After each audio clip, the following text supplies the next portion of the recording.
Sid of the Piper, man. I want to tell you the story about a guy I knew. I grew up with. His name was Joseph Natoli. I had no idea growing up when we used to play stickball together in the city of New York. Went to school together. He went to Catholic school, and I went to public school, and we were really close. And he would invite me over to his house, and his mom was a cook. She used to cook totally Italian from Sicily. For some reason, they liked me, so I would come over. The girls, his sisters were there. I was very respectful. The Joseph I used to help with his homework, and my mother took a liking to me, and she knew my mother, and they would talk out the window. Back in them days, people communicated talking out the window in the city. So knowing Joseph, I used to hang out over there. His mother would be cooking, getting these big natural tomatoes, and she would make the tomato sauce, homemade pastas, cook it up, and then Joseph and I would take it to this Italian club on Belmont section of the Bronx. I wait outside. Inside were all these wise guys, having dinner, playing cards, and the bartender let me in one day, and I sat there. I said, wait for him here. You want to know who Joseph is hanging around with? Hanging around there, and he began asking me some questions. Where you from? Where's your family from? And I told him I was from an island. He's your grandfather. So I told him my grandfather, who my grandmother was. He opened his eyes. Alexandria is your grandmother? I go, yeah. He go, I know her from the 1940s. Where is she now? I said, well, she's in her late 60s, 70s. This was like in 1969. And so he was asking me questions about my family. He says, your family was connected to the Irish mob? I had no idea. Your father used to work as a bodyguard, as a bouncer for these Italians. I had no idea.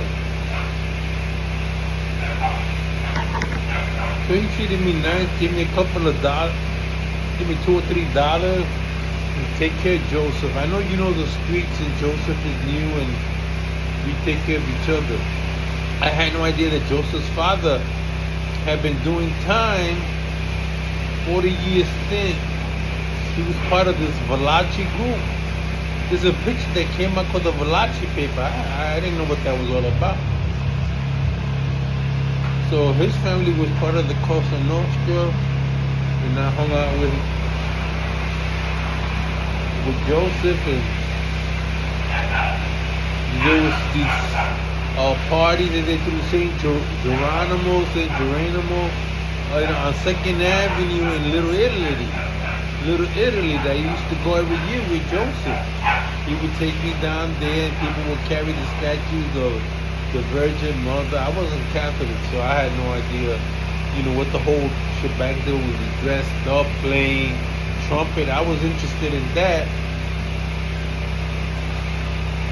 Always interested in trumpet. I used to look the way they, it was a lot like the Godfather, the celebration, the Italian. So I would go eat the food. I love the Italian food. Can't eat it now. So one day, said that me and Joseph was walking down the street, and these guys came out of one of the Italian clubs on 2nd Avenue. 2nd and 113th Street and 2nd Avenue. Puerto Ricans couldn't go no further than 3rd Avenue, Lexington Avenue. That was El Barrio. So we were walking back, and there was a big shootout. I don't know what happened, but Joseph got hit on the shoulder. So I ended up taking him on a cab to the hospital. That's where I met members of the Colombo family and Jay-Z, and I met a young John Gotti. At the time, I didn't know who he was. He wasn't famous. He was just a hired hand. He was coming up on the ranks in the 1960s. And I met him. He looks at me and said, "What are you doing here?" I said, "Joseph was my friend." I had a big mouth at the time. I wasn't scared. And he goes, "Who you related to?"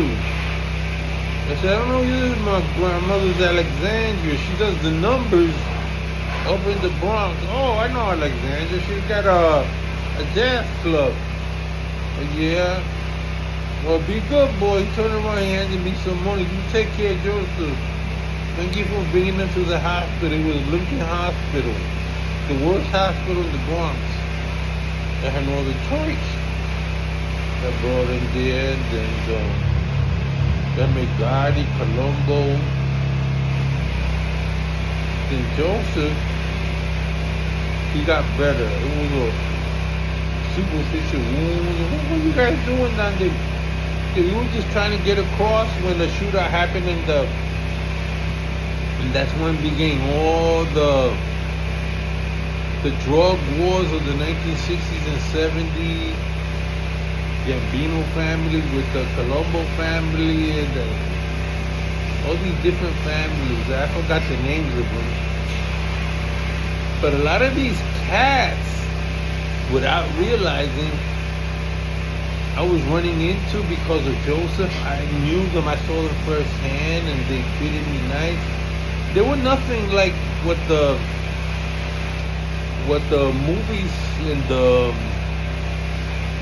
TV were making them out to be. They were just like regular guys, regular goombas, And I at one point or another, I began talking like I'm just hanging around Joseph. I began hanging like that. So, "You sure you're not a dark-skinned Sicilian?" Then I got my first job at an Italian restaurant making Sicilian pizza. Took me to the back room, showed me all the olives and I had to take the dough and mix the dough and let it sit for a couple of days and bring them out, and that's how I began making good pizza, man. Getting to meet people. Then the Italians sold the restaurant to these Greeks, and the Greeks hired me. The Italians began moving away, moving to Florida, moving to Las Vegas. And they asked me, "Do you want to come to Las Vegas? You can get you a job, you can get your family a job." My mother said no. Joseph went on to be a lawyer. Went to law school, New York Law School, went to Pace University. He became a lawyer for the mob. Guess what? When I was in the hospital, I don't know, he tracked me down. He found out. I said, "Yeah, I went to the military, made it a career, I retired, living on the island of Puerto Rico." And I said, "What you doing?" He said, "George, I'm in the witness protection program." I said, "What?" "Yeah, I'm out here somewhere in California." Once he mentioned where he was at and Barnes and Nobles that he was in, I said, "You out there by Mojave Desert?" He goes, "How you know that?" I said, "He still have a place out there in the Mojave Desert." I said, "Very careful." And I told him where to go, not to go. He says, "I'm just here for a certain time." And, I had to get in the program because they were trying to kill me or whatnot. I said, "You married?" "No, he never married." So I said, "Joseph, you ever decide to come visit me, I just got a call from him. He's in Puerto Rico and he's going to drop by. Because it's going to be very interesting after all these years. This guy, knowing what had happened to me, he found out. How he found out, I have no idea. Probably through my brother. So he's gonna come visit me, an old friend who was totally involved in that lifestyle. He's doing good now. So that's my story, how I learned about the mob firsthand. Bless. Say to the Piper Man signing out.